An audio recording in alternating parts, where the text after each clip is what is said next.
Assalomu alaykum, hurmatli Oqsaroy eshikni podpischiklari. Yana xudo xolasa Savatda yine bir xonadonimizda eshiklarni o'rnatib berdik. Buni o'ymatib ishlab berdik. O'yma Parsi deb aytiladi. Chistin 08 materialdan. Corona Svet seri. Altın svetlardan Turkiya genç firmaligidan saqlab berganmiz. Qullablarni 3 qullabdan qalqdik. Buni bo'ylari 220 bo'ldi. Yana ustuni koronasi, nalchiklari chiroyli qilib uzun yarishda gullama qo'yib ishlab berganmiz. Yana oltin svetlar, blesklar berishlari. Zamoqlarimiz ham so'rakib zamoqni o'rnatib berganmiz. 5 kilitlikni boshlari. Yine eshikning orqa tarafi. Eshik hala yerda turadi, aspektlandina. Bir millam o'ynamaydi mana bana. Toshning lazeri o'rnatilgan o'rayni. Aspektlanishlari. Yine eshikka teyin ham 3 santiga berganmiz. Shtobi 1,5 santiga oladi desa, 1,5 santi zazorka oladi. Balon döşendan keyin. Elimde aynalı eshikimiz, bu kuhni. Aynalatib berdik bunu. Bomba o'yma parsi, shtapiklari bilan. Üstünü koronaları. Aynasını ham 4'lük ayna listi o'rnatib berdik. Yine bu ayna listin yüzü tarafı. Yine eshikni ko'rsanishi. Yani bileysizlar. Eshikimiz hala yerda turadi, aspektlanadi. Bir millam mana bana o'ynamaydi. Tosh burayni o'rnatib berganmiz. Eshik aspektlanishidan qo'l uzunda aspektlanadi. Bundan bir eshikimiz var. Atanchik eshiklar bo'ladimi? Eshiklar bo'ladimi o'rnatilishi? Ajoyibmi? Hay, молодец. Xohladingizmi? Xoladim. Hay, ajoyib. Yana bundan berki eshikimiz.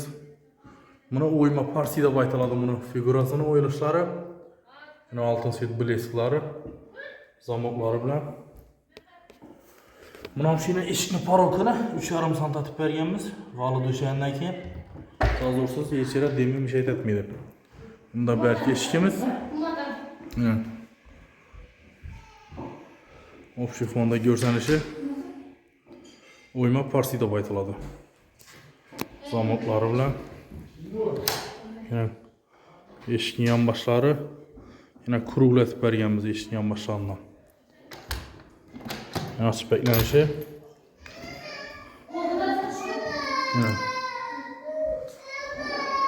Bunda belki eshikimiz. Mana üstünün koronalarını 4 kat atganmiz. Sarı. Yine altın svetlarning belgileri. Bunu o'yma parsi Chistin 08 materialdan chiqadi bunu. Şöyle 6 milli o'yib qo'ydim o'yganda ro'yer. Yine yonboshlari, zamoqlarimiz ham shunday. Mana eshik aspektlanishi. Ne xolasa ko'rib bu xabar qararsa. Eshiklarimizni baholanga keladigan bo'lsak, eshikimiz 92-17 deb ishlab berdik. 1,6 million so'm bo'ldi eshikimiz. 1,6 million so'm shu eshikni o'rnatib berganmiz. Bunda yarım eshikimiz 1,20 ham, buni ham 2,17 deb 220 lik eshikdan 1,20 220 lik eshik. Buni 2,4 million so'm o'rnatib berganmiz. Baholar kime ko'nglini o'rnaydigan bo'lsa, bemalol chiroyli qilib yasab o'rnatib beramiz. Buni Savatda Xitoyda esa biladi endi. Savat Xitoy qishlog'ini o'rnatib berdik. Общий fonda ko'rsanishi. Telegram gruppamızda bor. Shunda tashlab qo'yamiz. Общий mashkina pullari bilan shura girib podpisatsiya bosib qo'ysangiz ham bo'ladi. YouTube kanalimiz ham shu bu. Podpisatsiya qilsangiz, postlarni chiqarish ishlarimizni ko'rib borasizlar. Ekranda telefonda biraz yazıp kaldıramiz. Bemalol aloqa chiqaverasiz. Xudo xolasa chiroyli qilib kelishib ishlab beramiz.